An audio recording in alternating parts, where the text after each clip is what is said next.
Muy buenos días a todos, hermanos.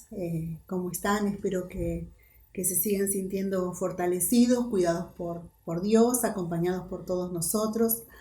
Que realmente sigamos disfrutando y sigamos teniendo este momento que al menos nos da la posibilidad de todos los días vernos o ver en la pantalla algún hermano y seguir en comunión.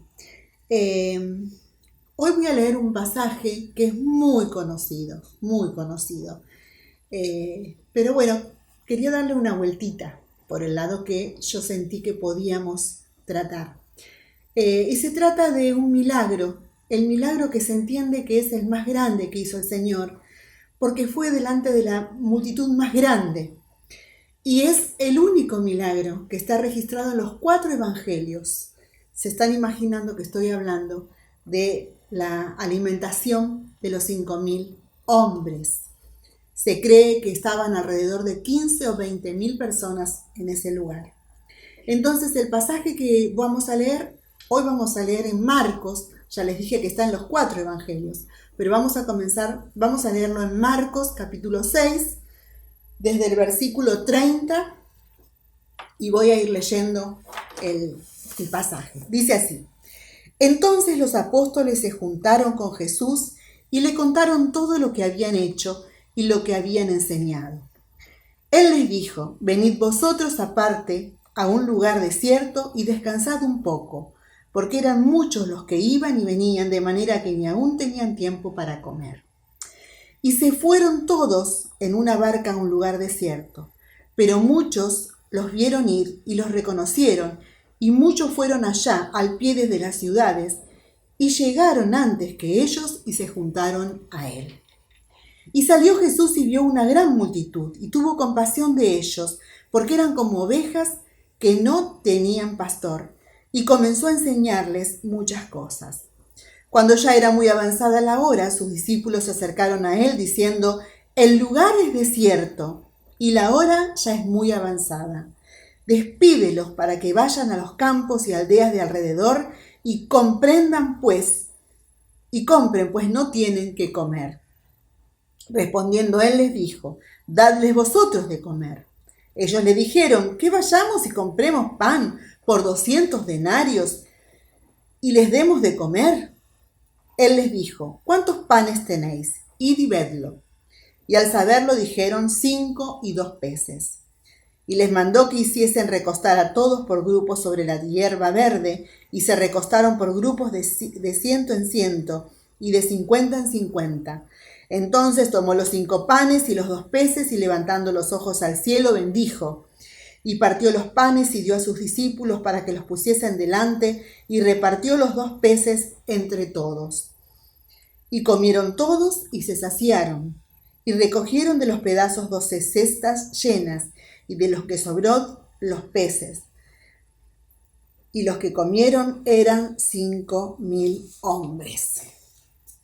Un milagro absolutamente sorprendente.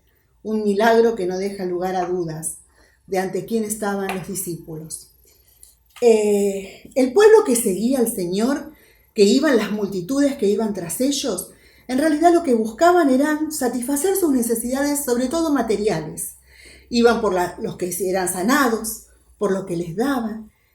Ese era el propósito. No buscaban realmente en Dios, en el Señor Jesucristo en este caso, en Dios hombre, un guía espiritual, una enseñanza espiritual. Lo seguían por sus intereses materiales. Nosotros, ¿por qué seguimos al Señor? ¿Cuál es el motivo que hace que nosotros estemos cerca de Dios o querramos estar? Los discípulos llega un momento y piden que el Señor despida a la multitud, ¿sí? Que les diga: váyanse, estamos en un lugar desierto, no hay nada para comer, ¿qué vamos a hacer? En realidad yo leía y decía unos versículos antes que era tanta el hostigamiento, el acoso, el constante, la multitud que los rodeaba, que no tenían tiempo para comer ellos, el Señor Jesús y los discípulos. O sea que yo pensaba, también ellos tenían hambre.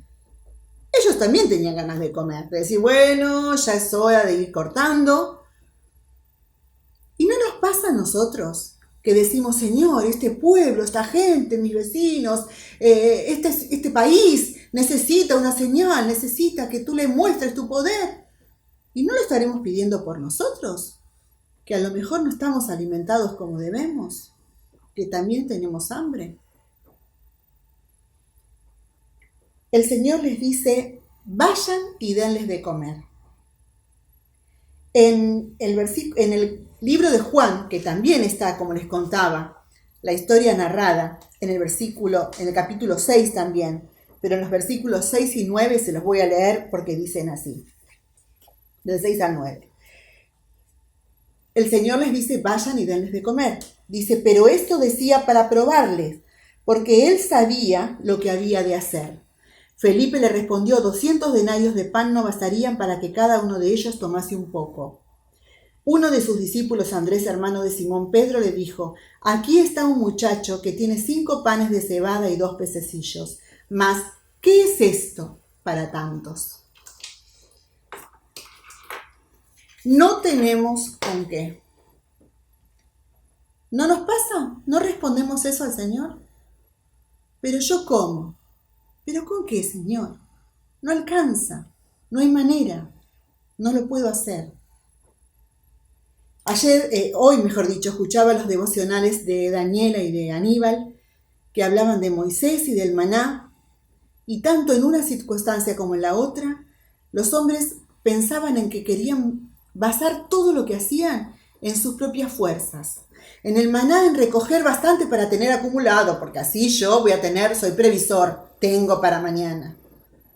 En Moisés, que decía, yo no puedo. ¿Y nosotros qué decimos?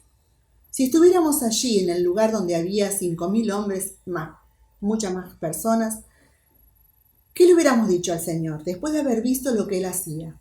Después de haberlo estado acompañando, después de conocer lo que el Señor hace con nosotros.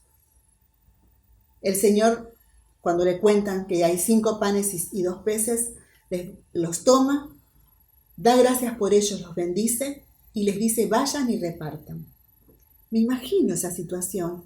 Es como agarrar la canasta y sacar, pero sacar y sacar y sacar y sacar y que nunca jamás se acababa. Y que todos tuvieron la posibilidad de alimentarse.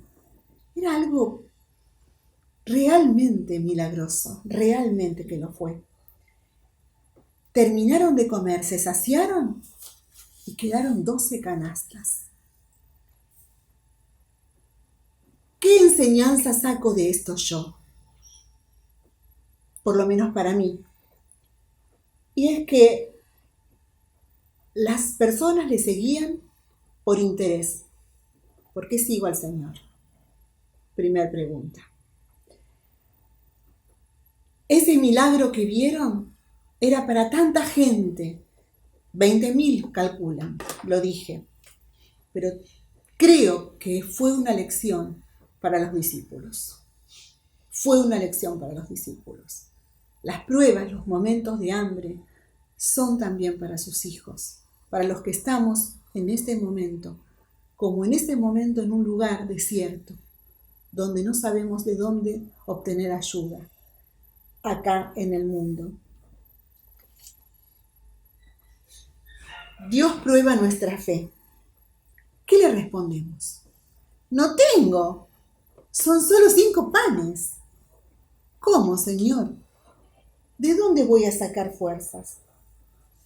¿Cómo lo voy a hacer? Nosotros sentimos que miramos alrededor cuando tenemos una situación difícil y decimos, pero Señor, no se puede. Es imposible, con lo que tengo no voy a poder hacer nada. No alcanza. Y no solo en lo material, en la salud. ¿Y pero cómo me voy a curar? ¿Y cómo voy a sentirme mejor?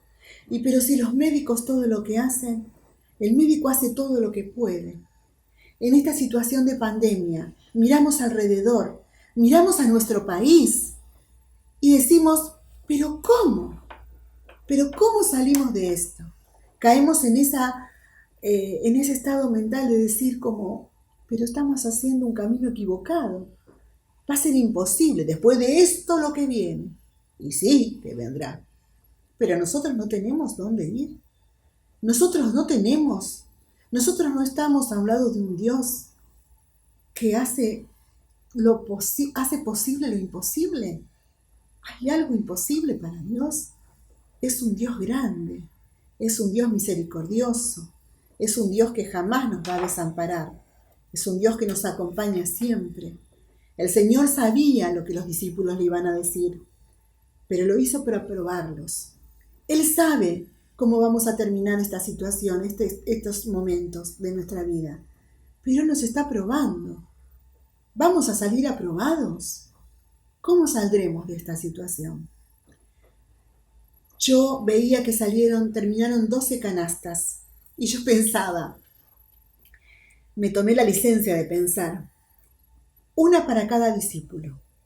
Cuando termina la reunión aniversario de nuestra iglesia, que hay tanta gente, que corremos y decimos, corren muchos hermanos, hay que preparar, hay que hacer sándwich, hay que tener esto, tenemos que organizar. ¿Y cómo vamos a repartir? Y entonces se agolpan todos los chicos y los jóvenes y después tenemos hambre alrededor de la escalera porque queremos ser los primeros en comer. Acá el Señor mandó que haya orden, que todos estuvieran atendidos, que a nadie le faltase. Y cuando se va la gente de una fiesta de aniversario, ¿qué se lleva? Un souvenir, un recuerdo, para que no olvide dónde estuvo y lo que pasó. Yo pensé, 12 canastas, una para cada discípulo, para que se la lleven como souvenir, para que no olviden al lado de quién están, para que vean que a Dios nada le es imposible. Y son textos que los venimos nombrando siempre, pero nunca nos hace mal repetirlos. Los textos que están en 2 Corintios 12, el versículo 9 y el 10. El apóstol Pablo está orando por otra cosa, tenía su aguijón en la carne, le pedía al Señor que se lo saque. ¿Cuál es el aguijón en nuestra vida hoy? ¿Cuál es la situación que nos hace poner tan mal, que nos hace perder la esperanza? Dicen estos versículos, el Señor le responde, Dios responde, bástate mi gracia, porque mi poder se perfecciona en la debilidad. Por tanto, dice Pablo, de buena gana me gloriaré más bien en mis debilidades, para que repose sobre mí el poder de Cristo. Por lo cual, por amor a Cristo, me gozo en las debilidades, en afrentas, en necesidades, en persecuciones, en angustias, porque cuando soy débil, entonces soy fuerte. Dios, el Señor Jesús allí, no necesitaba la fuerza de los discípulos, no necesitaba la plata, no necesitaba montones de cosas, solo necesitaba su poder. Con su poder y la confianza puesta en Él, haremos grandes cosas. Que no nos olvidemos, que tengamos nuestra canasta, que nos acordemos siempre que Dios siempre está al lado nuestro, dándonos todo su amor, su misericordia y perfeccionando su poder en nuestra debilidad. Que Dios bendiga este día y los acompañe en todo momento.